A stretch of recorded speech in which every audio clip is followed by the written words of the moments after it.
दोस्तों नमस्कार। दिल्ली का ताना बाना था, दिल्ली की बिसात थी। मुंबई ने उस बिसात पर खुद को प्यादा बनाया और ताना बाना पकड़ते हुए दिल्ली के सामने नायक के तौर पर खुद को उभार कर गद्दी पाली। यानी दिल्ली ने ताना बाना बनाया था कि महाराष्ट्र की सत्ता कैसे बीजेपी के पास आए। राज्यपाल की जो भूमिका थी, स्पीकर की जो भूमिका थी, और बीजेपी के नेता देवेंद्र फडणवीस जो इस वक्त डिप्टी सीएम है, उनकी भी जो भूमिका थी, उन तमाम भूमिकाओं को ना तो कानूनी तौर पर सही माना जा सकता है और ना ही संविधान की व्याख्या करते हुए इन्हें सही ठहराया जा सकता है। सुप्रीम कोर्ट ने महाराष्ट्र सरकार को लेकर आज जो फैसला दिया, दरअसल वह उन परतों को उघाड़ गया जिन परतों को अक्सर मोदी शाह की राजनीतिक सत्ता रेड कारपेट तले छुपा लेती है। 5 जजों की बेंच बैठी और 5 जजों में चीफ जस्टिस खुद अगुवाई कर रहे थे।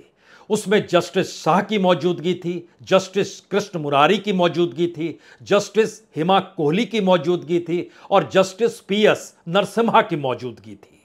लेकिन फैसला खुद चीफ जस्टिस पढ़ रहे थे और उन्होंने जिन बातों को रखा उसमें बहुत साफ तौर पर 3 बातें उभर कर आ गई। पहली बात, गवर्नर की भूमिका संविधान के अनुसार नहीं थी।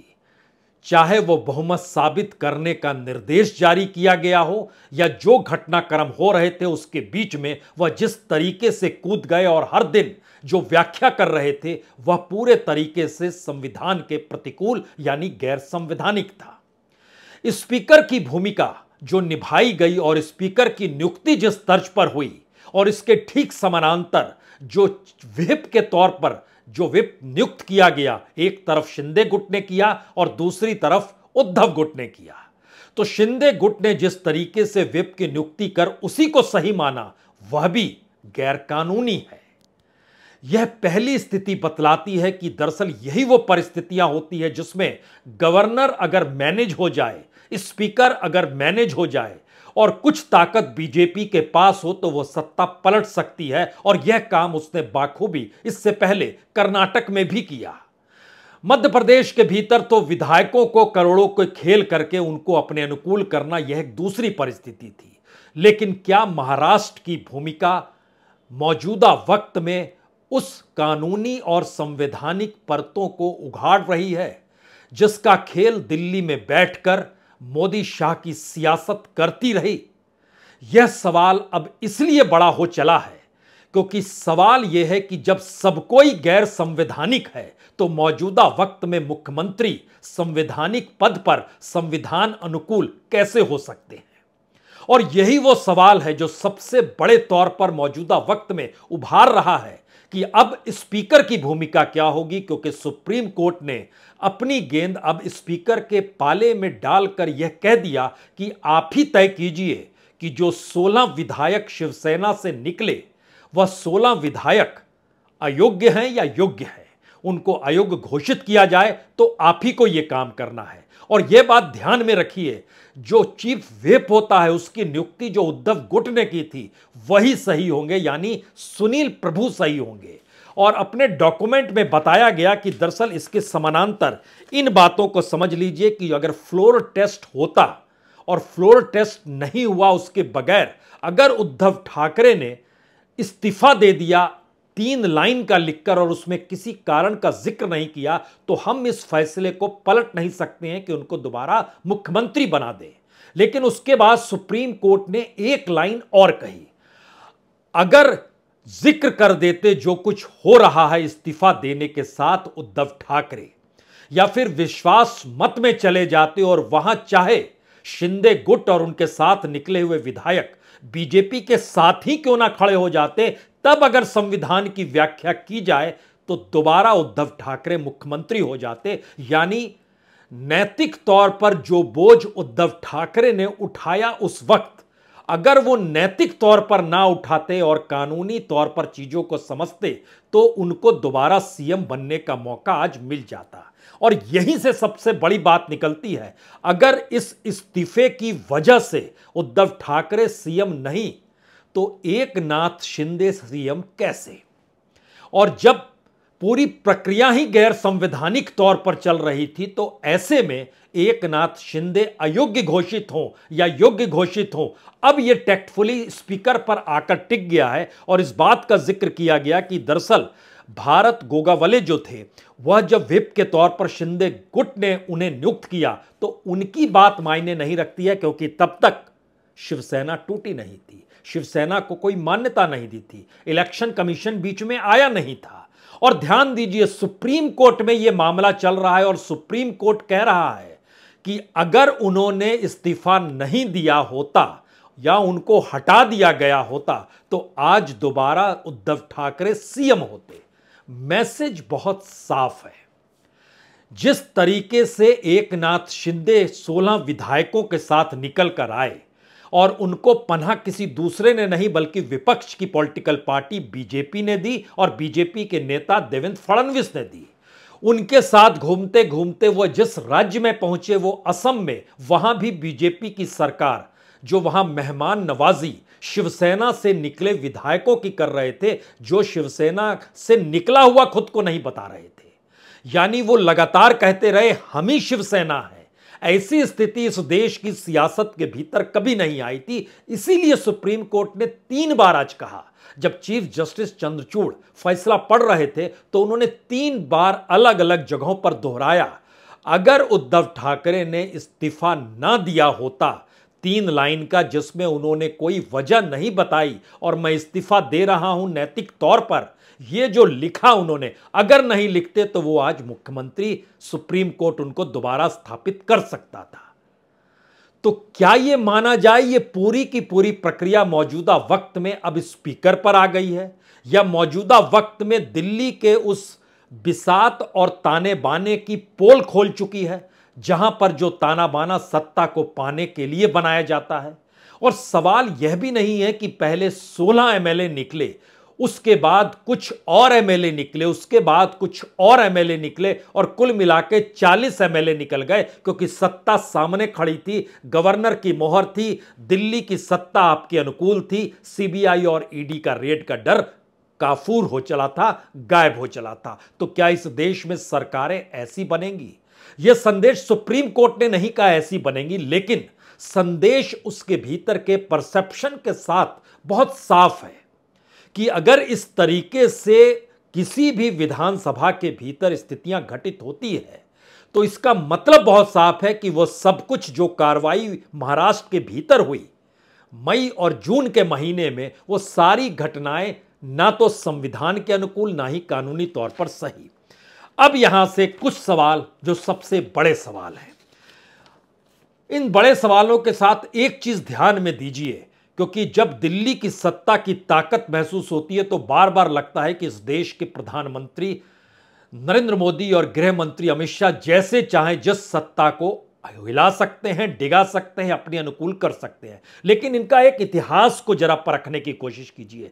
कर्नाटक में 2018 में बीजेपी को बहुमत नहीं मिला था और बाकायदा सरकार वहां पर जेडीएस और कांग्रेस ने मिलकर बना ली थी। उसके बाद स्थिति क्या हुई, यह दोहराने की जरूरत नहीं, लेकिन अब जब 5 बरस के बाद चुनाव हुए हैं तो स्थिति बता रही है कि जनता ने बीजेपी को कहां लाकर खड़ा कर दिया।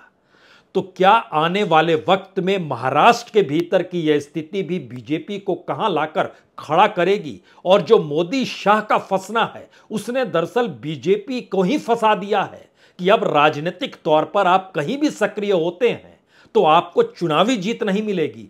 यही काम नए तरीके से मध्य प्रदेश के भीतर हुआ और महाराष्ट्र में तो हुआ ही, लेकिन इस पूरी प्रक्रिया के भीतर घटनाएं इस देश के भीतर में जो चुनाव की घटित हुई है, पंजाब में बीजेपी हारती है, दिल्ली में बीजेपी हारती है, राजस्थान में बीजेपी हारती है, छत्तीसगढ़ में बीजेपी हारती है, बिहार में बीजेपी हारती है, झारखंड में बीजेपी हारती है, तमिलनाडु में बीजेपी कहीं नहीं आती है, तेलंगाना में बीजेपी हारती है, हिमाचल प्रदेश में बीजेपी हारती है, वेस्ट बंगाल में बीजेपी हारती है, केरल में बीजेपी हारती है, उड़ीसा में बीजेपी हारती है।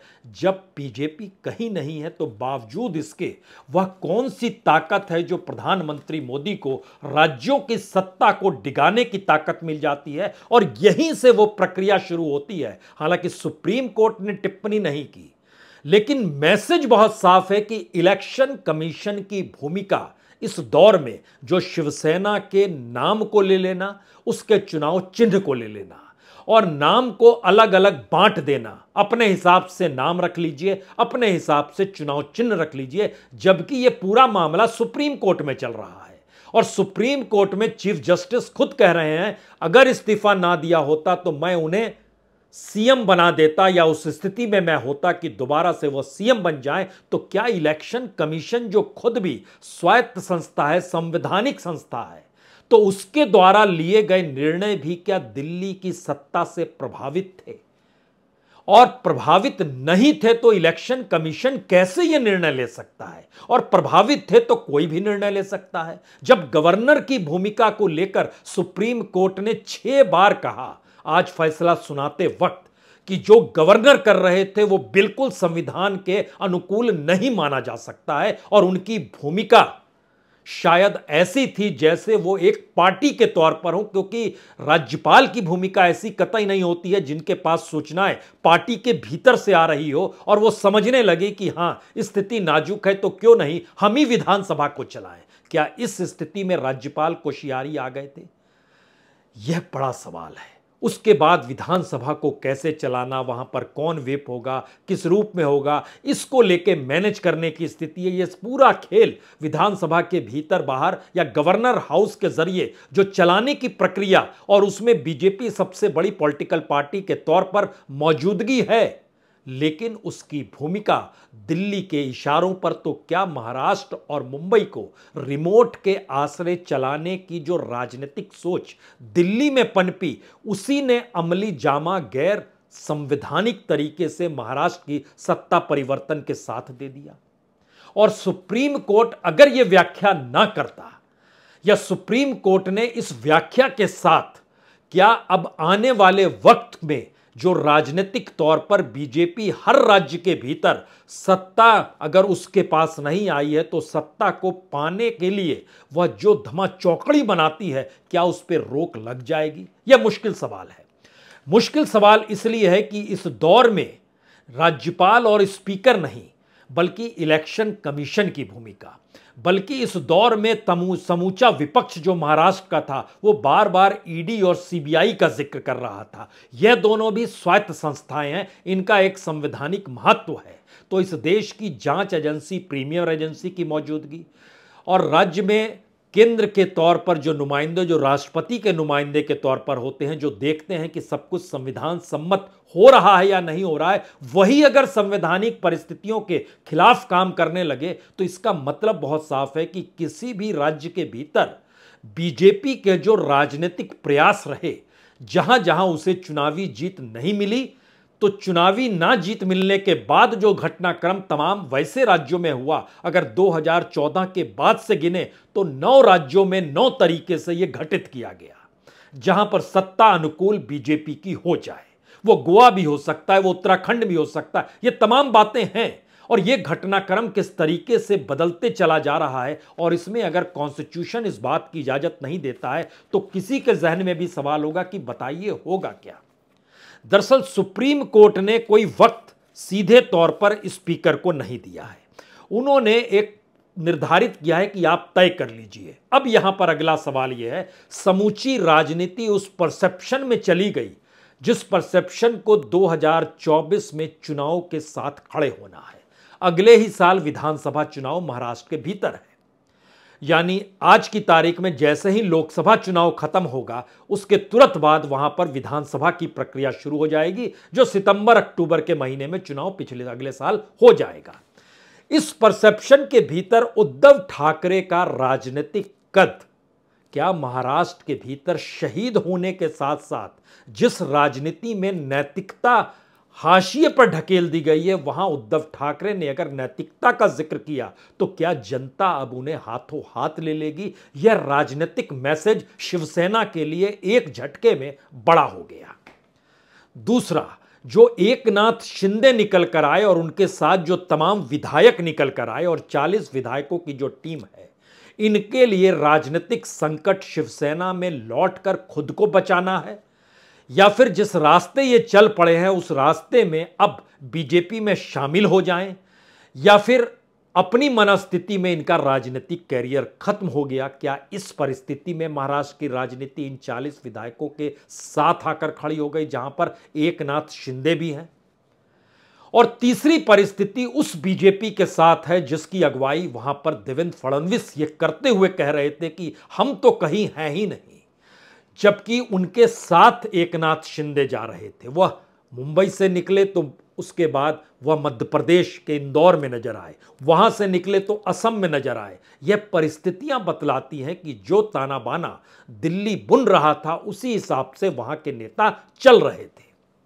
और यह भी एक अजूबी चीज है अपने आप में कि बीजेपी के 104 विधायकों की अगुवाई करने वाला शख्स सीएम नहीं, डिप्टी सीएम, और शिवसेना से निकले हुए 40 विधायकों की अगुवाई करने वाले एकनाथ शिंदे सीएम। राजनीतिक तौर पर शायद यह मोदी शाह की सबसे बड़ी हार है। हार इसलिए क्योंकि वह कानूनी तौर पर और संवैधानिक तौर पर उस हिस्से में आकर फंस गए जिसका जिक्र सुप्रीम कोर्ट यह कहते हुए कर रहा है कि दरअसल कोई भी घटनाक्रम जो हुआ महाराष्ट्र के भीतर उसको हम संविधान के जरिए व्याख्या करते हुए सही नहीं बतला सकते हैं, और इसीलिए आने वाले वक्त में इसे कैसे रोका जाए इसके लिए हम दरख्वास्त करेंगे कि एक और संविधान पीठ बड़ी बेंच बने। यानी अभी 5 जजेस थे, उसमें कम से कम 7 जजेस रहे जो एक व्याख्या करे कि आने वाले वक्त में इस तरीके की जो महाराष्ट्र की राजनीति में जो घटनाक्रम हुआ और सत्ता परिवर्तन हुआ ऐसा ना हो। स्पीकर क्या अगले बरस तक चीजों को टाल देंगे? टाल सकते हैं। नियमतः 3 महीने के भीतर स्पीकर को फैसला लेना होगा और व्हिप के तौर पर उन्हें सुनील प्रभु की बात को मानना होगा, जो निर्देश उन्होंने उस वक्त दिए थे, ना कि भरत गोगावले की बात को मानना होगा। जो रेलेवेंट टाइम का जिक्र होता है वो 3 महीने इसलिए माना जाता है क्योंकि 3 महीने का मतलब ये होता है कि दरअसल उस पीरियड में जो पूरी कार्रवाई होती है उस कार्रवाई की समीक्षा का एक वक्त होता है, और जो पुरानी परिस्थितियां घट गई है उसको रिवाइव करने की स्थिति में स्पीकर की एक भूमिका होती है। लेकिन मौजूदा वक्त में स्पीकर तो सत्ता का है और स्पीकर ऐसा कोई काम नहीं करेंगे जिससे सत्ता डगमगा जाए, और इसको वो टालने की स्थिति में आ सकते हैं। सवाल है सुप्रीम कोर्ट इस पर दोबारा कोई डिसीजन अब देने नहीं वाला है, और जो 7 जजेस की बेंच जब बैठेगी तो वह भी मानकर चलिए वो बड़ा ही थ्योरेटिकली, फिलोसफिकली और कॉन्स्टिट्यूशनली मैटर है, जो आने वाले वक्त में इस देश में एक नजीर पेश करेगा कि इस तरीके से घटनाक्रम को लेकर किस तरीके से संविधान अपनी बात को कहता है। जो आखिरी 3-4 सवाल जो खास तौर से कुछ चेहरों को लेकर हैं, वो चेहरे भारत की राजनीति में मायने रखते हैं। वह चेहरे इस दौर में कम से कम उस सिस्टम का हिस्सा हैं जिसकी अगुवाई यही कर रहे हैं। पहला चेहरा देश के प्रधानमंत्री नरेंद्र मोदी का है। नरेंद्र मोदी के साथ एक चेहरा आपको साथ साथ इसलिए जोड़ना होगा देश के गृह मंत्री अमित शाह का, क्योंकि इन दोनों की भूमिका महाराष्ट्र की राजनीति के भीतर में गुजराती के तौर पर भी है, देश के अगुवाई करने के साथ भी है, बीजेपी के लीडरशिप के तौर पर भी है, और पीएम और गृह मंत्री के तौर पर भी है। पीएम और गृह मंत्री के दायरे में वो तमाम इंस्टीट्यूशंस आते हैं जो इंस्टीट्यूशंस पॉलिटिकली मोटिवेटेड है और वो पॉलिटिकली काम करते हैं, जिसका आरोप विपक्ष लगा रहा है। महाराष्ट्र के भीतर भी उद्धव ठाकरे ने भी लगाया, शरद पवार ने भी लगाया, कांग्रेस ने भी लगाया। यह एक चेहरा है जो एक झटके में कॉन्स्टिट्यूशन के कटघरे में खड़ा है। दूसरा चेहरा राज्यपालों का चेहरा है, और राज्यपाल में राज्यपाल कोश्यारी उस समय महाराष्ट्र के थे, तो राज्यपालों की भूमिका, जो भूमिका धर्मपाल धनखड़ वेस्ट बंगाल के राज्यपाल रहते हुए निभाना चाहते थे, कोश्यारी ने उसको बाखूबी निभा दिया। धर्मपाल धनखड़ मौजूदा वक्त में देश के उपराष्ट्रपति हैं, और राज्यसभा के भीतर उन पर कौन से आरोप विपक्ष ने किस रूप में लगाए यह कोई छुपी हुई बात नहीं है। वो कितना अनकॉन्स्टिट्यूशनली डिस्कशन को कराते हैं, ये खुले आरोप समूचे विपक्ष ने लगाए हैं कि ये कॉम्पैटिबली ज़्यादा घातक है भारत की लोकशाही और भारत की डेमोक्रेसी के लिए। तो दूसरा चेहरा राज्यपाल का है। तीसरा चेहरा दरअसल उन एजेंसियों का है जो राजनीतिक तौर पर सक्रिय हो जाती हैं और राजनीतिक तौर पर शांत हो जाती है।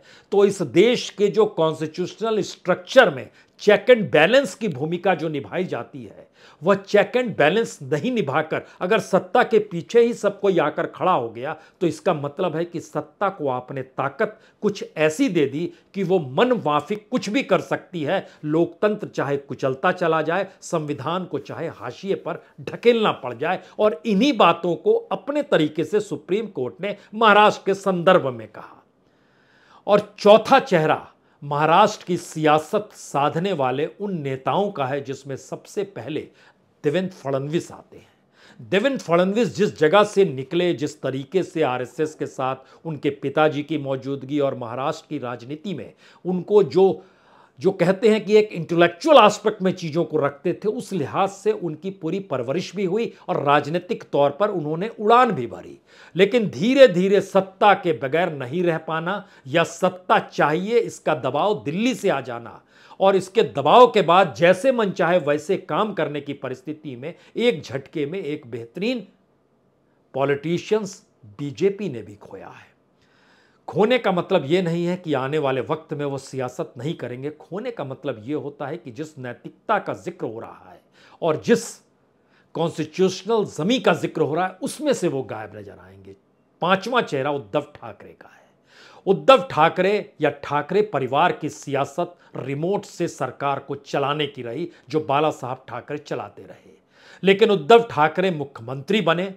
मुख्यमंत्री बनने के बाद जब उन्हें यह एहसास हुआ कि उनके अपने लोग ही उन्हें छोड़कर जा रहे हैं जिन्हें उनके पिता ने खड़ा किया, यह शायद वो बर्दाश्त नहीं कर पाए और यहीं पर उनकी नैतिकता इस्तीफा के दिशा में बढ़ गई। और मौजूदा वक्त में महाराष्ट्र की सियासत में शायद वो शहीद से भी एक बड़ी भूमिका में आकर खड़े हो गए हैं, जहां पर उनको लेकर संवेदनशीलता महाराष्ट्र के भीतर है। और सुप्रीम कोर्ट ने भी आज इस पर मुहर लगा दी कि अगर नैतिकता के आधार से हटकर अगर वह वहां की मौजूदा परिस्थिति राजनीतिक जो थी उसको दबाव में आकर इस्तीफा देने का जिक्र करते तो सुप्रीम कोर्ट उन्हें दोबारा मुख्यमंत्री बना देता। तो ऐसे में आखिरी संदेश, अगला मुख्यमंत्री कौन होगा? और मौजूदा वक्त में एकनाथ शिंदे मुख्यमंत्री होकर भी मुख्यमंत्री नहीं है क्या? और बीजेपी 104 एमएलएस को लेकर साथ चलने वाली पार्टी भी इस दौर में सबसे बड़े खलनायक के तौर पर है क्या? और उस खलनायकी का चरम क्या दिल्ली से जो ताना बाना राज्यों में बुना जाता है, उसके पीछे जो पैसा अबरंबार चलता है, वह सारी परिस्थितियां कटघरे में खड़ी हैं। और शायद सुप्रीम कोर्ट की इस व्याख्या को समझने की अब जरूरत है। सुप्रीम कोर्ट ने एक कदम आगे बढ़ाया है और संसदीय राजनीति में सक्रिय नेताओं की भूमिका क्या होगी, अब उन्हें यह समझना चाहिए। बहुत बहुत शुक्रिया, बहुत बहुत शुक्रिया।